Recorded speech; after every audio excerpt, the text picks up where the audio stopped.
the Invisible Disabilities Association, proudly presents the Invisible No More Show, the podcast that highlights new technologies and conversations that matter for people living with invisible disabilities. Join us on today's show as we talk with Rick Roberts, artist, singer-songwriter, and the founding member and lead singer of the band Firefall. This morning I noticed I had lost hearing in my left eye. Hi, I'm Rick Roberts, and I'm from a musical background mostly. You may be familiar with some of my work. I would like to think you are. I've been in a couple of bands you may have heard of.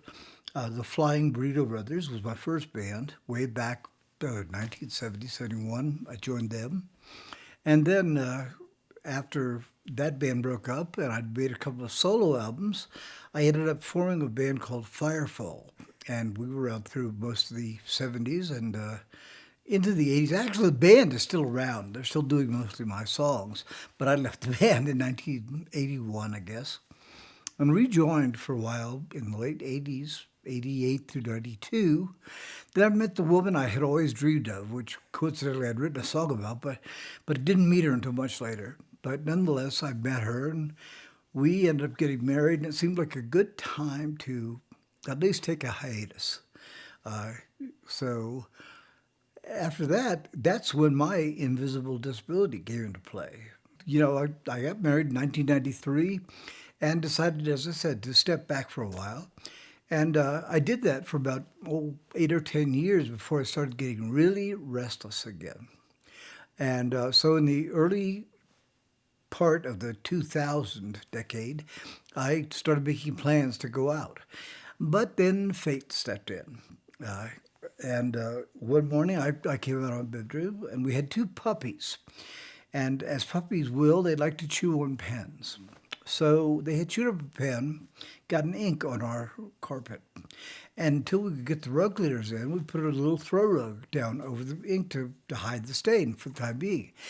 Dogs had been playing in the carpet, got it all rumpled up. I came out of the bedroom one morning, walked down the hall, caught my feet in the crumpled up rug, and hit my forehead on the corner of a kitchen island. And it punctured it and bled for about 5 minutes and stopped.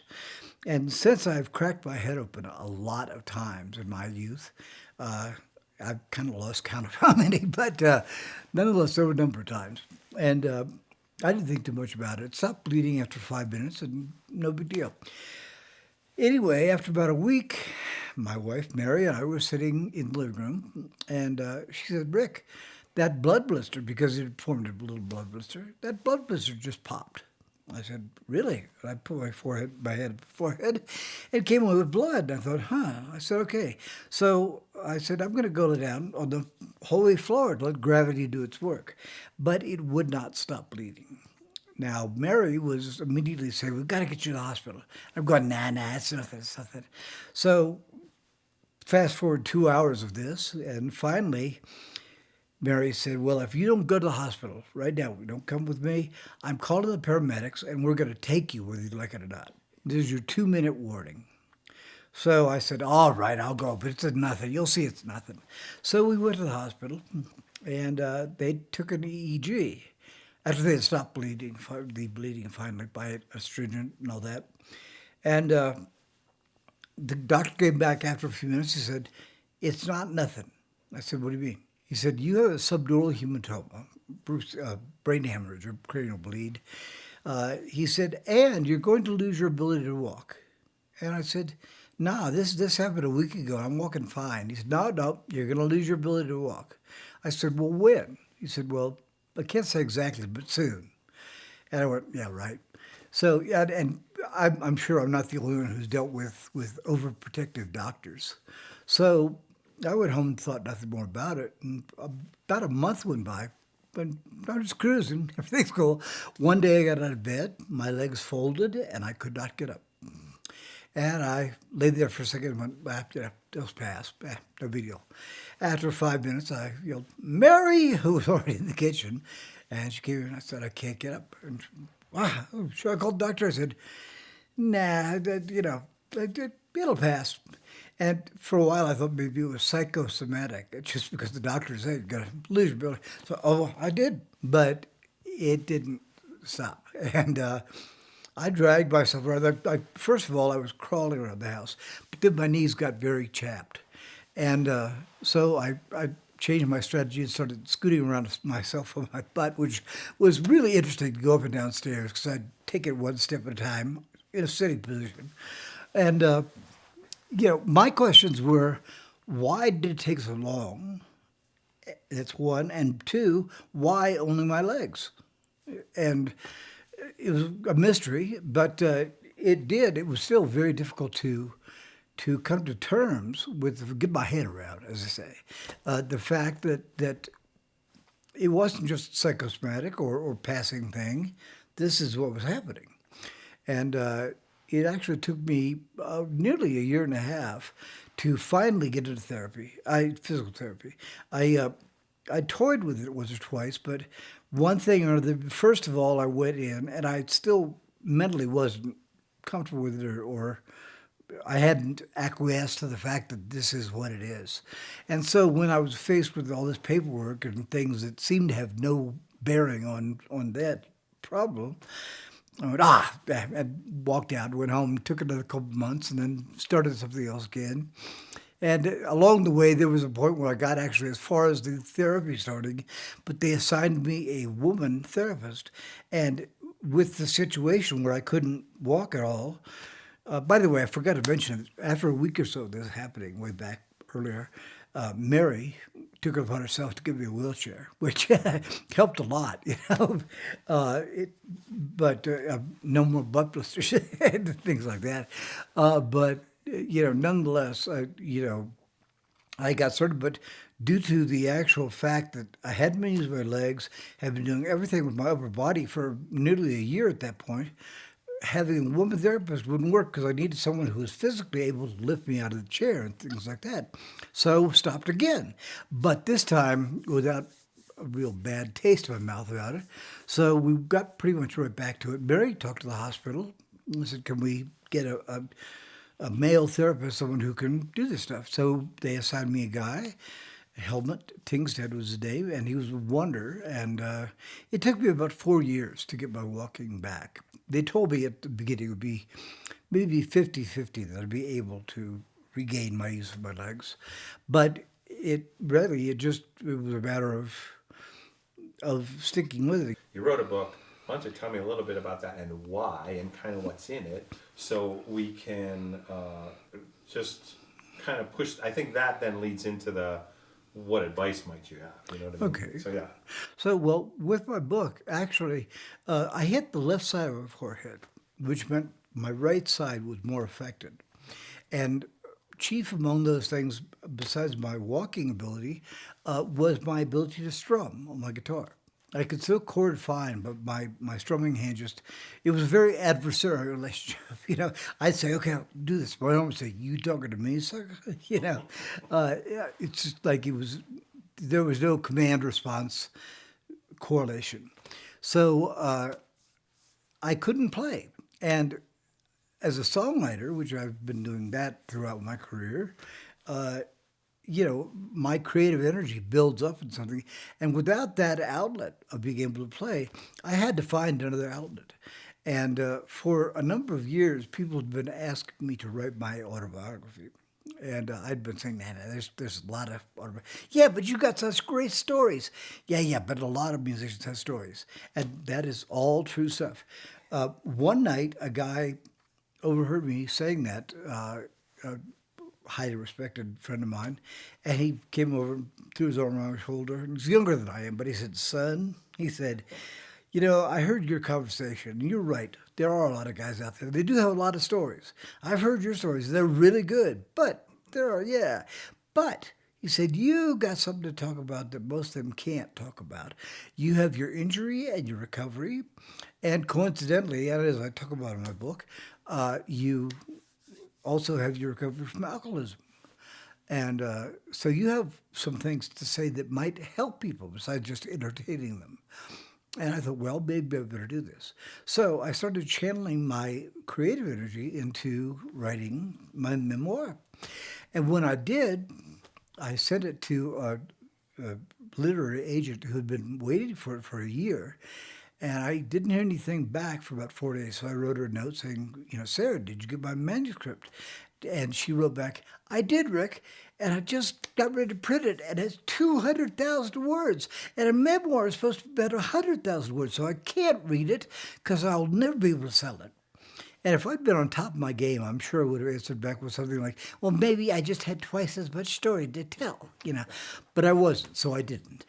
Instead, I called my editor then, publisher now, since she has established her own publishing house. Anyway, and I said, okay, how can we cut this down? And I started off by suggesting we cut out a section of it called Song Stories, because when I was writing the thing, I would tell friends writing my memoir. They would say, you got to write about your music, right? I would say, yeah, of course. How could I not? But when I got to the period of my life where I was writing music and stuff, I had no idea of how to work it into the narrative. So instead, I decided I would write the lyric to the song and then tell a relevant story about the song. Then just put it in there. And before I knew it, I had like 40 plus songs and stories. So I made them part 5, a glorified appendix is really what it was, and put it there because I tried putting it into the narrative and it chopped it up. There was no flow. It was bad. So I did that. So I told her, my publisher, I said, okay, we can take out song stories. She said, no, we can't do that. Your fans, that's the reason they'll buy the book. They want to know about that stuff. I went, well, okay. So we went on talking, and suddenly she said, wait a minute. Yes, we are. We're going to drop song stories, but we're not going to dump it. We're going to make it its own book. So that became my first book, Song Stories and Other Left-Handed Recollections. So then she called me back. She said, Rick, Song Stories is doing okay. So how would you feel about taking, excerpting, if you will, your span about your injury and your recovery and all that, and we'll make that its own book too.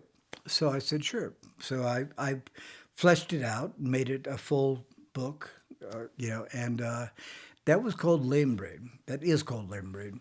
And in fact, when I told my publisher that, she said, Lame Brain? What kind of a name is that? Are you sure you want to?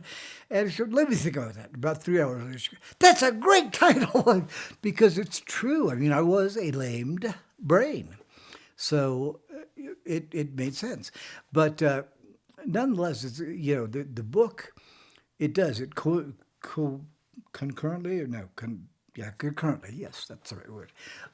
It speaks about both my alcohol recovery and my injury recovery. And they were heavily intertwined in an odd sort of way.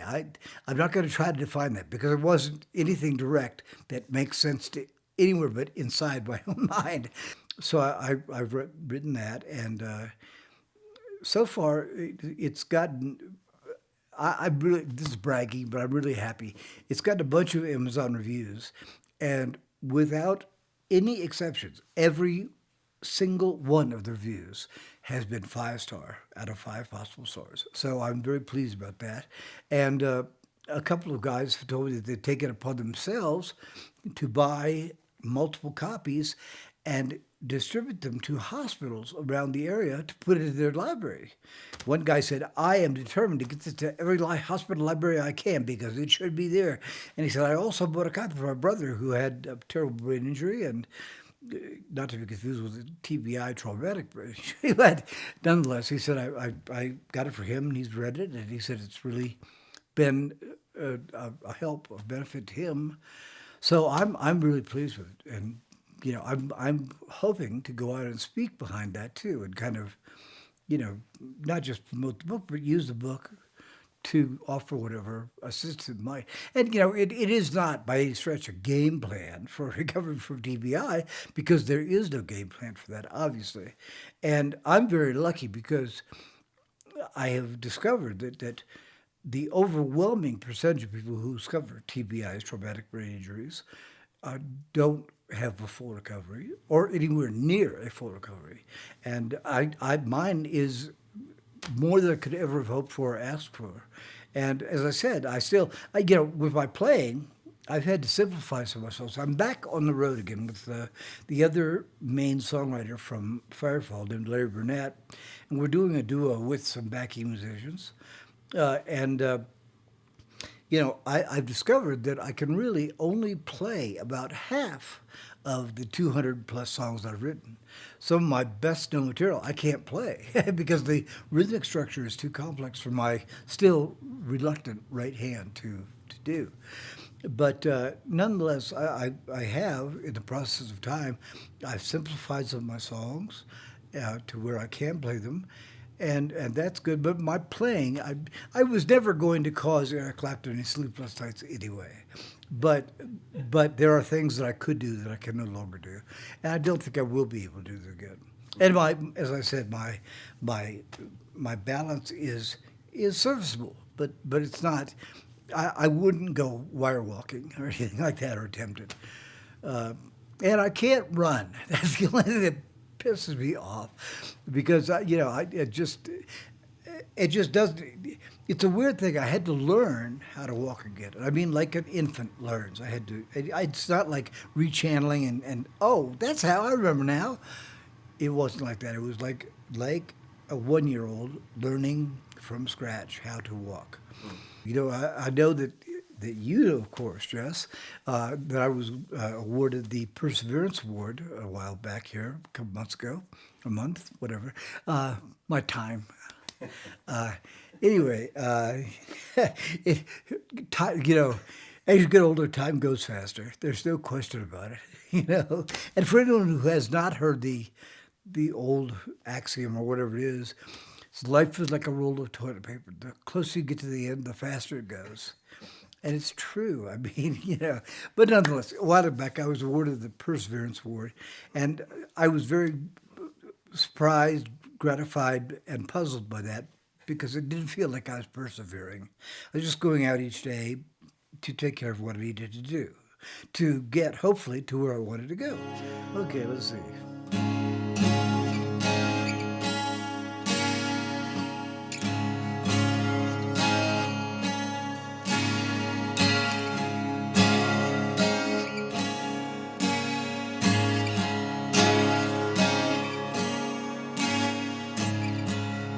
Someday soon, we're gonna quit this crazy run around. Pack our bags and steal away.